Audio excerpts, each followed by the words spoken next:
इस वीडियो में मैं आपको बताने वाली हूँ ब्लैक फंगस डिजीज़ के बारे में। ब्लैक फंगस डिजीज़ क्या है, यह किन किन कारणों से हो सकता है, इसके क्या क्या लक्षण हो सकते हैं, इसे किस प्रकार से ठीक किया जा सकता है और इससे किस प्रकार से बचा जा सकता है, इस बात पे हम चर्चा करेंगे।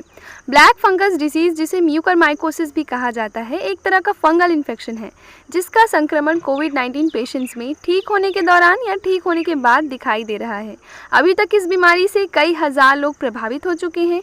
कई लोगों ने तो इसकी चपेट में आकर दम तोड़ दिया और कुछ मरीजों की आंखों की रोशनी भी चली गई। तो चलिए सबसे पहले समझते हैं कि आखिर म्यूकरमाइकोसिस होता क्या है। म्यूकरमाइकोसिस म्यूकरमाइसिटीज क्लास के फंगस के कारण होने वाला बहुत ही खतरनाक फंगल इन्फेक्शन है। ये मोल्ड जीवित अवस्था में पर्यावरण में लगभग हर जगह होते हैं। म्यूकरमाइकोसिस अक्सर उन लोगों में होता है जिनको किसी तरह की हेल्थ प्रॉब्लम रही हो या जो दवाइयाँ ले रहे थे जिसके कारण उनकी रोग प्रतिरोधक क्षमता यानी जीवाणुओं और बीमारी से लड़ने की क्षमता कम हो चुकी है। किसी को म्यूकरमाइकोसिस या ब्लैक फंगस डिजीज तब होता है जब वह व्यक्ति फंगल स्पोर्स के संपर्क में आता है। म्यूकरमाइकोसिस कॉज करने वाले फंगस यानी फफूंद के स्पोर्स पर्यावरण में कहीं भी हो सकते हैं। अगर त्वचा पर कोई कट हो, बर्न हो, चोट लगी हो या किसी तरह का स्किन ट्रॉमा हो तो फंगस आपके स्किन में एंटर करके इन्फेक्शन कॉज कर सकता है। ICMR यानी Indian council of medical research के अनुसार कुछ खास तरह के कोविड पेशेंट हैं जिन्हें म्यूकरमाइकोसिस के संक्रमण का खतरा अधिक है, जैसे कि ऐसे कोविड पेशेंट जिन्हें अनकंट्रोल डायबिटीज़ हो, स्टेरॉयड के इस्तेमाल से जिनका इम्यून सिस्टम कमज़ोर हो गया हो, लंबे समय तक ICU में रहे हों या हॉस्पिटल में रहे हों, जिनको कैंसर हो या जिन्होंने ऑर्गन ट्रांसप्लांट कराया हुआ हो।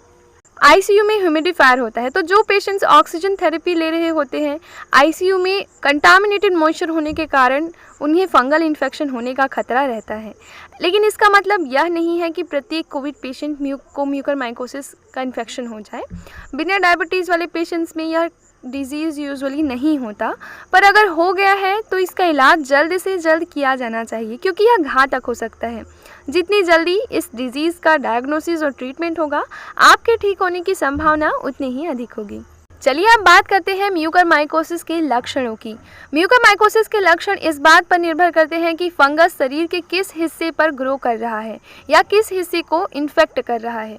इस आधार पर म्यूकरमाइकोसिस के भी अलग अलग प्रकार होते हैं, जैसे कि rhinocerebral mucormycosis, pulmonary mucormycosis, cutaneous mucormycosis, gastrointestinal mucormycosis, disseminated mucormycosis.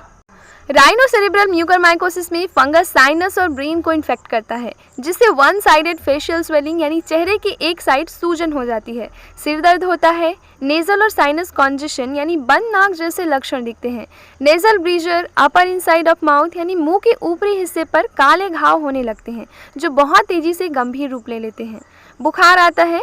तो ये सब राइनोसेरिब्रल म्यूकरमाइकोसिस के लक्षण हैं।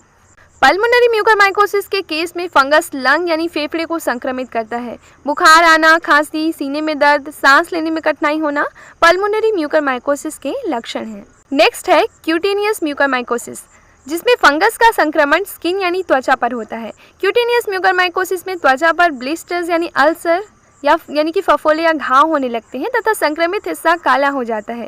दर्द, गर्मी, एक्सेसिव रेडनेस यानी अधिक लालपन या घाव के आसपास सूजन क्यूटेनियस म्यूकरमाइकोसिस के कुछ अन्य लक्षण हैं। अगला है गैस्ट्रोइंटेस्टाइनल म्यूकरमाइकोसिस, जिसमें फंगस का इन्फेक्शन हमारे आंतों में, पेट में होता है। पेट में दर्द, नौजिया यानी मितली आना, उल्टी होना, गैस्ट्रोइंटेस्टाइनल ब्लीडिंग अर्थात जठरांत से रक्तस्राव गैस्ट्रोइंटेस्टाइनल म्यूकरमाइकोसिस के लक्षण हैं। इसके अलावा है डिसेमिनेटेड म्यूकरमाइकोसिस, जो कि म्यूकरमाइकोसिस का गंभीर रूप है, जिसमें फंगस का संक्रमण प्रभावित अंग पर पूरे तरीके से फैल चुका होता है। ऐसे मरीज जिनके ब्रेन में डिसेमिनेटेड इन्फेक्शन होता है, उनकी मानसिक स्थिति में परिवर्तन हो सकता है तथा वे कोमा में भी जा सकते हैं। तो ये थे म्यूकरमाइकोसिस के कुछ लक्षण।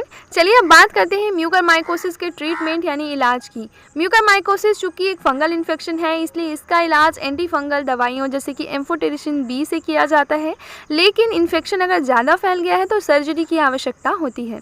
डायबिटीज़ को कंट्रोल करना, कोविड-19 पेशेंट्स में स्टेरॉयड का उपयोग कम करना, इम्यूनोमॉड्यूलेटिंग दवाइयों का उपयोग बंद करना म्यूकरमाइकोसिस से बचने के लिए तथा इसे ठीक करने के लिए बहुत आवश्यक है।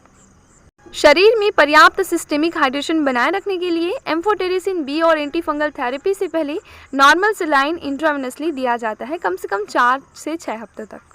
याद रखिए, म्यूकरमाइकोसिस एक रेयर डिसीज़ है तथा कुछ खास ग्रुप के लोगों में ही इसके होने का खतरा अधिक है। इसलिए यह सलाह दी जाती है कि जब आप धूल वाली जगहों पर, डस्टी कंस्ट्रक्शन साइट्स पर जा रहे हों तो मास्क ज़रूर पहनें। जब आप गार्डनिंग कर रहे हों यानी मिट्टी, काई, खाद के साथ काम करते हैं तो काम करते समय आपको जूते, लॉन्ग ट्राउज़र्स तथा फुल स्लीव्स वाले कपड़े तथा ग्लव्स ज़रूर पहनने चाहिए।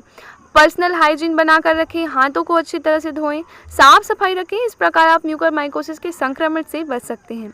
तो इस प्रकार से इस वीडियो में आपने जाना कि ब्लैक फंगस यानी म्यूकरमाइकोसिस क्या है, कितने प्रकार के होते हैं, इसके क्या क्या लक्षण होते हैं, इसका किस प्रकार से इलाज किया जाता है तथा इसके संक्रमण से आप किस प्रकार से बच सकते हैं।